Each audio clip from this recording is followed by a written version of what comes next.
Did Jesus Christ really rise from the dead? Is it a historical fact that Jesus was crucified, buried, and then rose again? Or is there some other explanation? Christianity hinges on the truth of this claim. In 1 Corinthians chapter 15, Paul says that if Christ has not been raised, then you're still in your sins and your faith is in vain. Even the early Christians said that if Jesus did not get up out of the tomb after his crucifixion, then everything we're doing is just a lie and a waste of time. As Christians, we need to be fully convinced. We need to be fully persuaded that Jesus did in fact rise from the dead, because that changes everything. Everything in the entire world is different because of the resurrection of Jesus Christ. Now, there are many who claim that the resurrection of Jesus Christ didn't happen, that it's fabricated, that there's some other explanation for the events around Jesus' death. Today, let's examine and see what's the best explanation for those facts.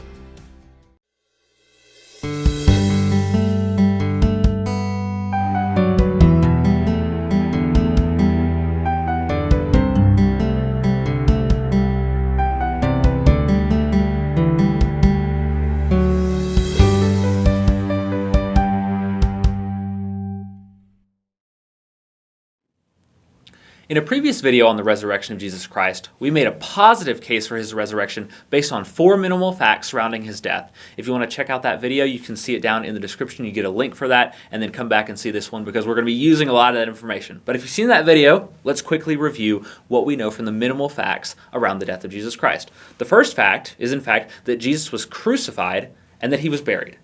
The second fact is that Jesus' tomb was empty and no body was ever produced. The third fact is that Jesus' disciples claimed to see him after his death. And the fourth fact is the change in character of the disciples, of his brother James and Saul of Tarsus. We presented and we assert and believe that these facts are best explained by the resurrection of Jesus Christ from the dead.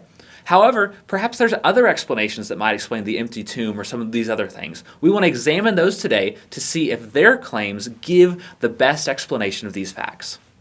The first alternate explanation that we want to look at for the minimal facts we've established is the fact or the idea that the disciples stole the body. Now, this is really the first cover-up or the first explanation of the empty tomb after Jesus' crucifixion and his burial. We read this in Matthew chapter 28, where the Jews and the Romans, they collude to cover it up, to where if anyone asked the Jews or the Romans what happened, they would say, well, the disciples came and stole the body. Now, let's think about that claim. That would definitely explain and synthesize and work with the fact that Jesus was crucified and that he was buried and that his tomb was empty. However, it doesn't really synthesize with the other claims that we see in claims 3 and 4. It doesn't claim why the disciples would claim to see him alive, but moreover and more importantly, it doesn't explain their change in character. As we talked about before, the disciples went from people who were cowards, people who didn't understand what Jesus was doing, and were always seeming to mess things up. They go from this to people who are boldly declaring the gospel of Jesus Christ. They're boldly saying that Jesus was raised from the dead. Now let's think about this. If you were too afraid to watch your leader die and you just ran off, would you then steal his body and then make up a lie that he had been raised from the dead? Well, maybe you could, but you would have to have a reason to do that. And a lot of the reasons that people do things is because it accelerates their own potential. It gives them power, it gives them prestige, it gives them money, it gives them other sensual pleasures. And the apostles, the disciples, they did none of that. Furthermore, the disciples didn't benefit from this claim. They suffered their whole lives. Many of them were tortured in prison, and all of them died very difficult deaths. These people didn't benefit from this, and they could have gotten out of these deaths, these difficult trials, by just saying, we made it up. See, some people can be deceived and they'll go along with things because they think they're the truth. But no one's going to suffer for what they know is a lie. They're just going to recant and get out of that situation. So the idea that the disciples stole the body does not explain the evidence that we have surrounding the death of Jesus. The second alternative explanation to the facts that we've established so far is that the Jews or the Romans stole the body. If the disciples didn't steal the body, maybe somebody else did, and the Jews and Romans are the most likely characters who would have done this. However, as we think about this, while this might explain the empty tomb, it doesn't explain the fact that no body was ever produced. Think about this. The Jews and the Romans before have conspired to have Jesus crucified. They've been willing to get an innocent person killed to quell political unrest. The last thing that these guys need is a raised Messiah to serve as a martyr for these people to serve and to worship and to go after. These people could have quenched and finished Christianity right off by just saying, okay, yeah, his body's not there, but it's over here, and they could have pointed to it. If they had the evidence, they would have produced it, but they never produced that evidence, which means that it's unlikely that the Jews or the Romans stole the body, which means this isn't a very good explanation for these facts. The third alternative explanation to the facts we've established so far that we want to look at is that perhaps the disciples went to the wrong tomb.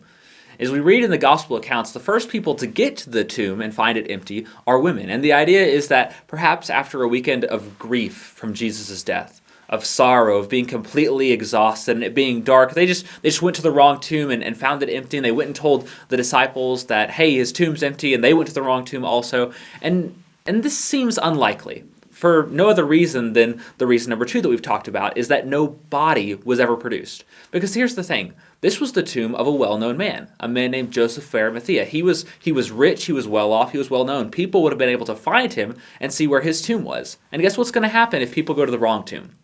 Eventually someone's going to go to the right one, and what are they going to find there? They're going to find the body of Jesus, and this claim that Jesus rose from the dead is going to be able to be contradicted and shown to not be true. So the idea that they went to the wrong tomb doesn't really explain the facts that we have here. The next objection that we want to look at, or alternate explanation of the facts that we've established so far, is that Jesus didn't really die. That Jesus was on the cross, he was in immense pain, and he sort of passed out, was taken down from the cross and put in the tomb, and then eventually he manages to work himself out of the tomb and to present himself to his disciples. Now, let's think about why that doesn't really work. The first thing is that the Romans were professional executors. They had capital punishment down to a science. They were really, really good at it. Crucifixion was specially designed to be painful and to make sure that it killed people. Furthermore, the Roman guard standing near there stabbed him with a spear in his side to test to see if he was really dead, and he was satisfied that he was no longer alive. Furthermore, this is problematic because as Jesus was put in the tomb, he would have been put under a great amount of wrappings, of spices, and things like this that would have made it very difficult for him to get out. Further, there's going to be a huge rock that would have covered the tomb. It wasn't like there was just a simple doorway in and out. There was a huge rock. Further, there was a Roman guard that was placed there to prevent this sort of very thing from happening. So all these facts make it highly unlikely that Jesus was able to escape after having been beaten to near death and then left in a cave for 3 days. Furthermore, would this explain the disciples saying that he was really raised from the dead and their faith? Jesus wouldn't have come to them as a risen king who had conquered death, who was alive and who was great and who was powerful and who had been raised from the dead by the glory of the Father. He would have come to them as someone who was near death, in weakness. And so this doesn't explain what we see in the historical evidence. The next objection or alternative set of facts or explanations that we want to look at for the facts we've established is the idea that many people hallucinated, or they saw something, but it wasn't really real. Now, this would explain several facts. This would explain the fact that Jesus was crucified and that he was buried, and this would also explain the fact that he appeared to his disciples and they claimed to see him. However, there's a couple problems with this. One, it still doesn't explain how was the tomb empty, where did the body go? Furthermore, if we read in 1 Corinthians chapter 15, we read that Jesus appeared to over 500 people. And hallucinations, psychological events like this, don't happen on a large scale. People don't all see the same thing at one time. Perhaps you might have a few people occasionally, one person at a time, who sees something like this. However, you don't have large-scale mass hallucinations like this. So it seems unlikely that this is the best explanation given the evidence. The final theory or explanation of these facts that we want to look at is that Jesus had a twin or a lookalike. And the theory goes something like there was a real Jesus of Nazareth and he really was crucified, but shortly before his death, his body was stolen, and some other person who looked like Jesus, maybe it was his brother or maybe it was a doppelganger, presented himself as Jesus and in his place. Now, this has various problems. The first problem is that it still doesn't explain the absence of the body. Jesus' body was still missing, and so that had to go somewhere. So we don't have an explanation for that. Furthermore, as we think about the change in the disciples, specifically the change in his brother, James. James went from unbelief in Jesus to being a pillar of the church and having complete faith in Jesus.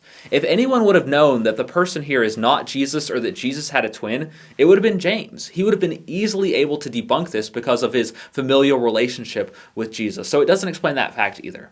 Thanks for taking a second to watch this video where we answer various objections and look at alternate explanations to the facts surrounding the death of Jesus Christ. We've looked at a lot of these theories and we've seen that they all fall short. Now, these are common theories that many people who are smart and do a lot of thinking will posit, but all of them, despite humanity's best efforts, can't come up with something that answers the 4 facts that we've seen so far. So as we go through one by one, we can't answer every possible theory that someone could come up with, but the fact that no one has come up with in 2,000 years a viable theory that answers all these facts allows us to see by process of elimination that maybe this really is the best answer. And that's the answer I place my trust in. Not that some of these other things happened, but that Jesus literally, physically, bodily rose from the dead. This is where we at the Mended Collective place all of our faith and all of our trust, and where we as Christians place our total and sole belief is in the resurrection of Jesus Christ. And I would invite you to do the same. Thank you so much for watching this video. We really hope you enjoyed it. If you did, go ahead and give it a thumbs up. Be sure to subscribe and click the bell to make sure you don't miss any videos for the Mended Collective. Do you have any questions or anything you'd like to add about the subject? If you do, leave those comments along with suggestions for future content. Thanks again.